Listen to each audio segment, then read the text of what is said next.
నేడు ఏపీ తెలంగాణ ముఖ్యమంత్రులు భేటీ కానున్నారు. హైదరాబాద్ ప్రజాభవన్ వేదికగా సీఎంలు చంద్రబాబు, రేవంత్ రెడ్డి సమావేశం కానున్నారు. రెండు రాష్ట్రాల విభజన సమస్యలు, ఆస్తుల పంపకంపై సమావేశంలో చర్చించనున్నారు. ఏపీ నుంచి సీఎం చంద్రబాబుతో పాటు సీఎస్ నీరబ్ కుమార్, మంత్రులు అనగాని సత్యప్రసాద్, బీసీ జనార్దన్ రెడ్డి, కందుల దుర్గేష్, ఆర్థిక శాఖ కార్యదర్శి పీయూష్ కుమార్ సమావేశంలో పాల్గొనున్నారు. విభజన చట్టంలోని షెడ్యూల్ 9, 10లలో పేర్కొన్న ఆస్తుల పంపకాలపై చర్చించనున్నారు. విభజన చట్టంలో పేర్కొనని ఆస్తుల విభజనపైన సమావేశంలో చర్చించబోతున్నారు. ఇదే అంశంకి సంబంధించి మరింత సమాచారం మా కరెస్పాండెంట్ సతీష్ మనకి అప్డేట్స్ అందిస్తారు. సతీష్, అప్డేట్స్ ఏంటి? రెండు తెలుగు రాష్ట్రాల సీఎంలో భేటీ కాబోతున్నారు. వీరితో పాటు ఏ శాఖలకు సంబంధించిన వాళ్ళ అధికారులు పాల్గొనబోతున్నారు? అప్డేట్స్ ఏంటి? కార్తీక్, ఈరోజు సాయంత్రం 6 గంటలకు తెలంగాణ ముఖ్యమంత్రి రేవంత్ రెడ్డిని, ఆంధ్రప్రదేశ్ ముఖ్యమంత్రి చంద్రబాబు నాయుడు, మంత్రులు, అధికారులు భేటీ కానున్నారు. రెండు రాష్ట్రాల మధ్య ఉన్నటువంటి విభజన సమస్యలు, విభజన అనంతరం జరగాల్సినటువంటి ఆస్తుల పంపకాలు, ఆంధ్రప్రదేశ్కి రావాల్సినటువంటి ఆస్తులు, డిపాజిట్లకు సంబంధించినటువంటి అంశాలపైన ఈ భేటీలో చర్చించనున్నారు. ఆంధ్రప్రదేశ్ రాష్ట్రం తరఫున ముఖ్యమంత్రి చంద్రబాబుతో పాటుగా మంత్రులు, రెవెన్యూ శాఖ మంత్రి అనగాని సత్యప్రసాద్, ఆర్ఎండ్బి మినిస్టర్ బీసీ జనార్దన్ రెడ్డి, పర్యాటక శాఖ మంత్రి కందుల దుర్గేష్తో పాటు చీఫ్ సెక్రటరీ నీరబ్ కుమార్ ప్రసాద్, ఆర్థిక శాఖ కార్యదర్శి పీయూష్ కుమార్లు పాల్గొంటారు. ముఖ్యంగా షెడ్యూల్ 9, 10లో ఉన్నటువంటి అంశాలు ఏవైతే ఉమ్మడి సంస్థలు ఏవైతే ఉన్నాయో, ఈ ఉమ్మడి సంస్థల విభజనపైనే ప్రతిష్టంభన రెండు రాష్ట్రాల మధ్య నెలకొంది. వాస్తవానికి 2016లో ఓటుకు నేటు కేసు వ్యవహారంతో ఆంధ్రప్రదేశ్ రాష్ట్రానికి సంబంధించినటువంటి హక్కులపైన తీవ్రమైనటువంటి ప్రభావం పడింది. అప్పట్లో ముఖ్యమంత్రిగా ఉన్నటువంటి ఇప్పటి ముఖ్యమంత్రి చంద్రబాబు హుటాహుటిన 10 ఏళ్ల ఉమ్మడి రాజధాని హైదరాబాద్ పై హక్కును వదిలేసి ఆంధ్రప్రదేశ్ రాష్ట్రానికి పరిపాలనను షిఫ్ట్ చేశారు. అప్పటి నుండి ఉమ్మడి సంస్థల విభజన అన్నది పెండింగ్ లో పడిపోయింది. గత ప్రభుత్వంలో కూడా 2 సందర్భాల్లో ముఖ్యమంత్రులతో భేటీలు జరిగినప్పటికీ, మరొకవైపు కేంద్ర హోంశాఖ దగ్గర రెండు రాష్ట్రాలకు సంబంధించిన చీఫ్ సెక్రటరీలు, ఆర్థిక శాఖ, ఇతర శాఖల అధికారుల కమిటీ నిరంతరం సంప్రదింపులు జరుపుతున్నప్పటికీ కూడా ఈ విభజన సమస్యల పరిష్కారం జరగలేదు. ముఖ్యంగా షెడ్యూల్ 9, 10లో దాదాపుగా 233 సంస్థల ద్వారా ఆంధ్రప్రదేశ్ రాష్ట్రానికి సంబంధించినంత వరకు రావాల్సినటువంటి వాటా ఏదైతే ఆ డిపాజిట్లు కానీ ఆస్తులకు సంబంధించి దాదాపు 1,43,000 కోట్ల విలువైనటువంటి ఆస్తులకు సంబంధించినటువంటి పంపకాలు జరగాల్సినటువంటి అవసరం ఉంది.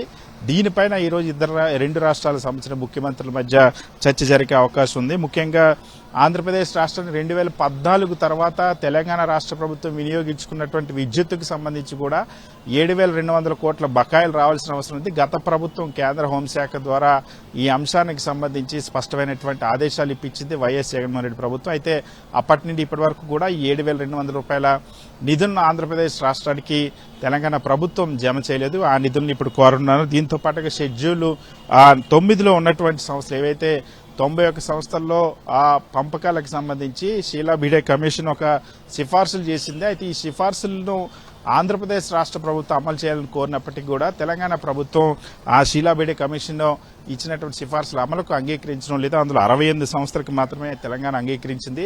దీంతో ఆ పంపకం పై కూడా ప్రతిష్టంభన నెలకొంది. సో ఇలా అన్ని అంశాలు కూడా షెడ్యూల్ 9, 10కి సంబంధించి ఆంధ్రప్రదేశ్ రాష్ట్రానికి రావాల్సినటువంటి 58% జనాభా ప్రాతిపదికన రావాల్సినటువంటి అవసరం ఉంది. వీటన్నిటిని కూడా ఈరోజు ఈ సమావేశంలో కోరేటువంటి అవకాశం ఉంది. రెండు రాష్ట్రాలకు సంబంధించిన ముఖ్యమంత్రుల సమావేశంలో ఒకవైపు ఇప్పటికే దీనికి సంబంధించి కేంద్ర హోంశాఖ దగ్గర రెండు రాష్ట్రాలకు సంబంధించిన అధికారుల మధ్య చర్చలు, సంప్రదింపులు అనేక దఫాలో జరిగి సుమారుగా 30 సమావేశాలు జరిగినటువంటి పరిస్థితి.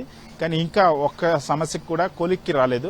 సో అన్ని చర్చలకు వివిధ దశల్లో ఆగిపోయినటువంటి పరిస్థితి ఉంది. కొన్ని 4 అంశాలకు సంబంధించి ఆ కోర్టుల పరిధిలో కూడా ఉంది. సో వీటిలో ఎన్నిటిని ఈ సమావేశంలో పరిష్కరిస్తారన్న అంశాన్ని చూడాలి.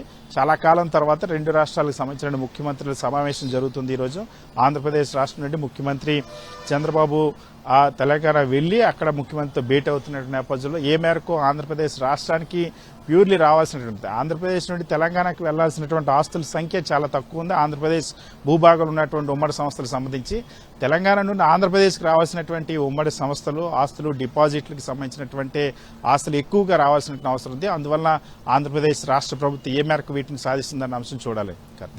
Thank you Satish.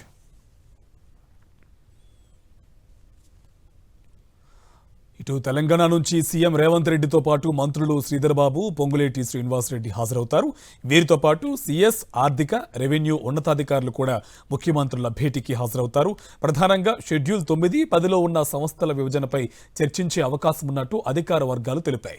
షెడ్యూల్ 9లోని ఏకాభిప్రాయం లేని 23 సంస్థల పంపిణీపై చర్చ జరిగే అవకాశం ఉంది. ఇక 10వ షెడ్యూల్లో ఎటూ తేలని 30 సంస్థల పంపిణీపై కూడా చర్చించే ఛాన్స్ ఉంది.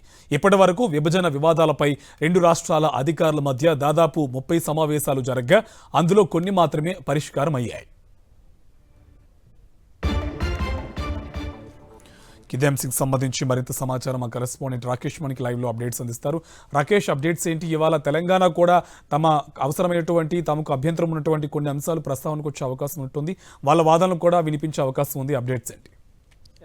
సాయంత్రం ప్రజాభవన్లో రెండు తెలుగు రాష్ట్రాల సీఎంలు భేటీ కాబోతున్నారు. సీఎంలతో పాటు తెలంగాణ డిప్యూటీ సీఎం బట్టి విక్రమార్క, అలాగే శ్రీధర్ బాబు, దీంతో పాటు పొంగులేటి శ్రీనివాసరెడ్డి కూడా ఈ సమావేశానికి అటెండ్ అవుతారు. ఒకవేళ అవసరం అనుకుంటే సంబంధించి వాటర్కి సంబంధించిన డిపార్ట్మెంట్కి సంబంధించి మనకి ఇరిగేషన్ మినిస్టర్ ఉత్తమ్ కుమార్ రెడ్డి కూడా అటెండ్ అయ్యే అవకాశం కనిపిస్తూ ఉంది. ఇప్పటికే తెలంగాణ ప్రభుత్వం నుంచి వెళ్ళి ఏం అడగాలనే దానిపైన ఒక కంక్లూజన్కి రావడం జరిగింది. ముఖ్యంగా 9, 10 షెడ్యూల్కి సంబంధించిన అంశాలను ఈ సమావేశంలో చర్చించే అవకాశం ఉంది. దీనికంటే ముందుగా నీటి వివాదాలపైన ప్రధానంగా కూడా తెలంగాణ రాష్ట్ర ప్రభుత్వం ఫోకస్ చేసింది. ముఖ్యంగా కృష్ణా నదికి సంబంధించి ఆ బేసిన్లో తెలంగాణ వాటా ఎక్కువ ఉంది కాబట్టి తెలంగాణకు మెజారిటీ వాటా ఇవ్వాలనేది తెలంగాణ వాదనగా ఉంది.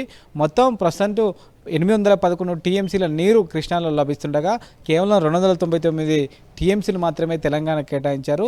542 టీఎంసీలు కేటాయించాలనేది తెలంగాణ ప్రభుత్వం వాదన. దీనికి ఏపీ ప్రభుత్వం ఒప్పుకోవట్లేదు. అయితే దీని విషయంలో ఎలాంటి నిర్ణయం తీసుకుంటారనేది చూడాలి. దీనిపైన ఒక చర్చ జరిగే అవకాశం ఉంది. ఇక 9, 10 షెడ్యూల్కి సంబంధించి కొన్ని సమస్యలు ఇప్పటివరకు పరిష్కరించుకున్నప్పటికీ దాదాపుగా 9వ షెడ్యూల్కి సంబంధించి మొత్తం 23 సంస్థల విషయంలో ఇంకా పేచీ కొనసాగుతూనే ఉంది. రెండు రాష్ట్ర ప్రభుత్వాల మధ్య దీనిపైన వివాదం కొనసాగుతున్న నేపథ్యంలో దీనిపైన కాస్త ముందడుగు పడే అవకాశం ఉంది. అలాగే 10వ షెడ్యూల్ చూస్తే మొత్తం 30 సంస్థల విషయంలో పేచీ కొనసాగుతుంది.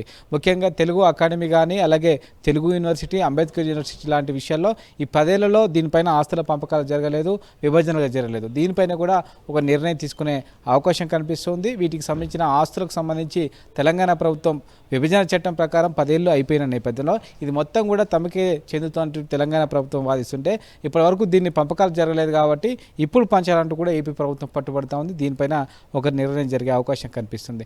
దీంతో పాటు ముఖ్యంగా విద్యుత్తుకు సంబంధించిన బకాయిల విషయంలో గత 10 ఏళ్ళుగా కూడా రెండు రాష్ట్ర ప్రభుత్వాలు ఒకరిపై ఒకరు విమర్శలు చేసుకుంటున్నాయి.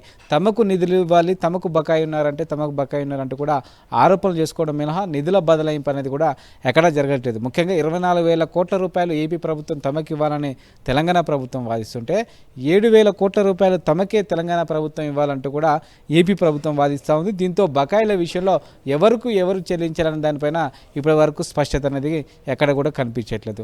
దీంతో పాటు ఉమ్మడి జాబితాకు సంబంధించి కొన్ని ఆస్తులకు సంబంధించి ఇంకా విభజన చట్టంలో పేర్కొనలేదు. అయితే అవన్నీ కూడా ఏపీ ప్రభుత్వం తమదే అని వాదిస్తున్నట్టుగా తెలంగాణ ప్రభుత్వం ఆరోపణలు చేస్తూ ఉంది. వాటి విషయంలో కూడా ఈరోజు సమావేశంలో ఒక క్లారిటీ వచ్చే అవకాశం ఉంది. రెండు రాష్ట్రాలకు సంబంధించి 2 సీఎంలతో పాటు మంత్రులు 3 మంత్రులు పాల్గొంటారు. దీంతో పాటు 2 రాష్ట్రాలకు సంబంధించిన సిఎస్లు, తెలంగాణ సిఎస్, అలాగే సీఎం ఓఎస్డి శేషాద్రి వీళ్ళు కూడా పాల్గొంటారు. ఎందుకంటే తెలంగాణకు సంబంధించి విభజన చట్టానికి సంబంధించిన అంశాలన్నీ కూడా శేషాద్రి పరిశీలిస్తున్నారు కాబట్టి ఆయన కూడా పార్టిసిపేట్ చేసే అవకాశం అయితే కనిపిస్తుంది. మిగతా ఉన్నతాధికారులు ఇరిగేషన్కి సంబంధించి ఏ డిపార్ట్మెంట్లో ఈ యొక్క సంబంధించిన విభజన చట్టానికి సంబంధించిన సమస్యలు ఉన్నాయో ఆ డిపార్ట్మెంట్లకు సంబంధించిన ఉన్నతాధికారులు కూడా అటెండ్ అయ్యే అవకాశం ఉంది. ఈరోజు సమావేశంలో పూర్తి స్థాయిలో నిర్ణయాలు జరగపోయినప్పటికీ కొంత సూత్రాభిప్రాయ అంగీకారానికి వస్తారు. ఆ తర్వాత సిఎస్లు అలాగే శాఖల వారీగా ఉన్నతాధికారుల సమావేశాలు జరిగిన తర్వాతనే ఈ సమస్యలన్నిటికీ ఒక పరిష్కారం లభించే అవకాశం ఉంటుంది.